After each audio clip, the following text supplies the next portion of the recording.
মনটা কি বলবো, মনটা ভেঙে চুরে একদম খান খান হয়ে গেছে।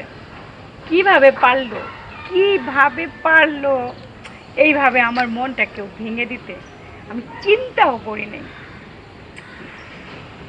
যদি এটা আমার জামাই হইতো, ওরা ধরে কটা আর পুতার মধ্যে ছেঁচতাম। কি করবো এখন, কিভাবে এই মনকে আমি শান্ত করব?